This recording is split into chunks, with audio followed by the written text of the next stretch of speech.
Today I will be talking about neoliberalism this time.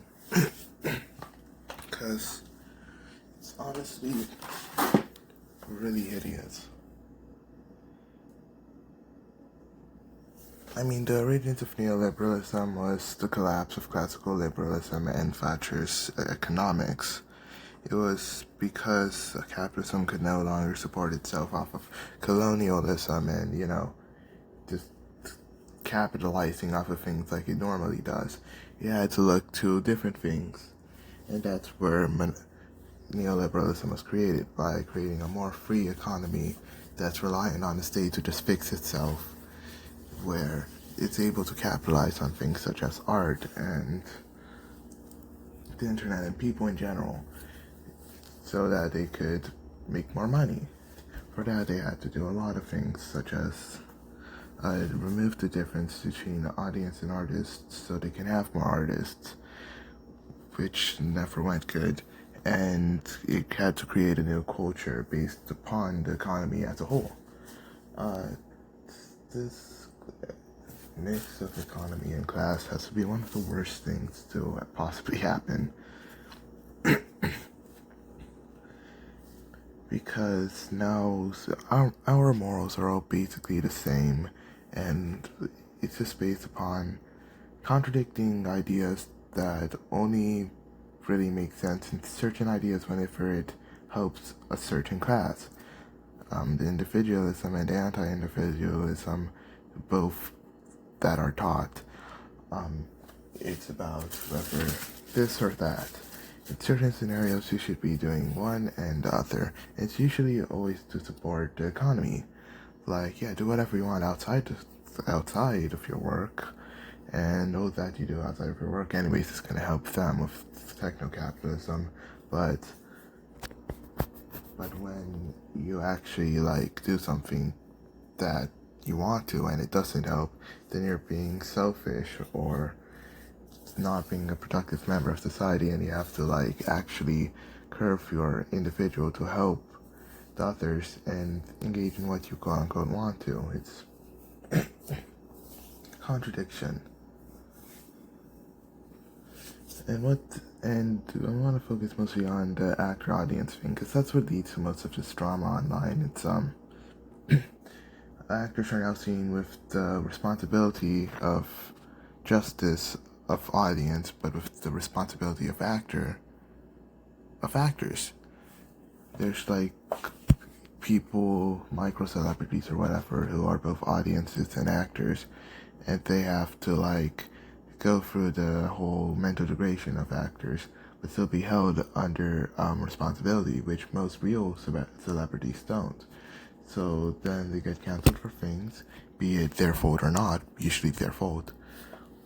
And especially if they're younger, because then most of the time it's not their fault, but they're put into this position where they have power that they cannot fully comprehend since they're immature. That's one of the main problems with this whole thing. I don't really know, I'm talking in the kitchen, so I don't really like the whole idea, but I'm just gonna post this, and it's gonna be a 4-minute thing. I'm gonna go play Minecraft or something. To be honest, I just want to go play Minecraft. How this stuff doesn't make sense, and it really doesn't matter. Neoliberalism is said a bunch of times, and it's the cause of everything. I mean, now it is. It has literal control for everything, controlling the two main things that control society, class and culture. Class being a subculture, it controls all forms of culture now, and runs the economy and uses this newfound complete and utter control of people to just curve it as tools of the economy, pushing a sort of false pseudo-individualism that literally contradicts itself every time, of pushing objective morals while also pushing moral relativism. It encompasses all forms of the status quo, and it's contradicting ideas, and you're just supposed to accept all of them. It doesn't make sense, and all it leads to is people being confused and muddy moral waters and justification for whatever they need. The ends justify the means, but make sure the means are not that bad. Unless you're the government. It doesn't make sense. The whole censorship and utter control of people is a terrible power dynamic between people and state, in which I don't even think democracy could actually work here, because they have control over a majority of your actions. And seeing determinism, they pretty much have control over you as a whole.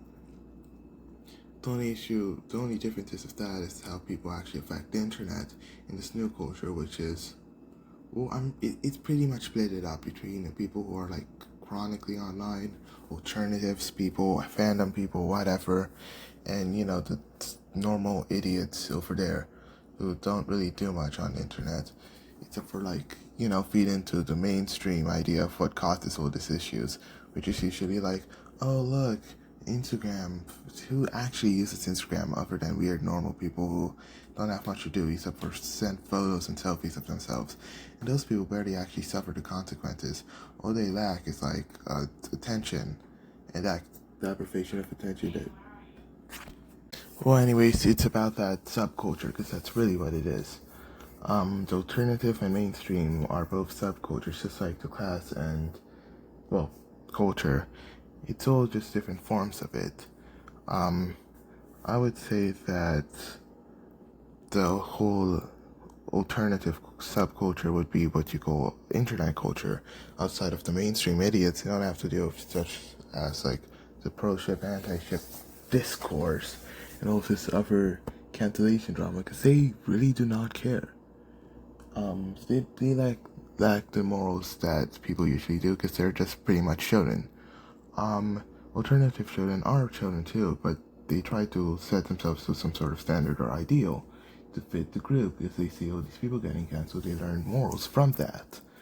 And I'm not saying that's good, because that's still idealistic and creating a false sense of yourself, such as the humanists do. But it's better than the idiots at school and stuff, because they're trying.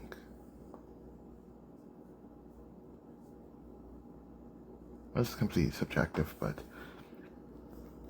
whole thing is that the way neoliberalism has affected the internet culture, people, the control over people, and democracy as a whole is pretty fundamental to our basic society as a whole.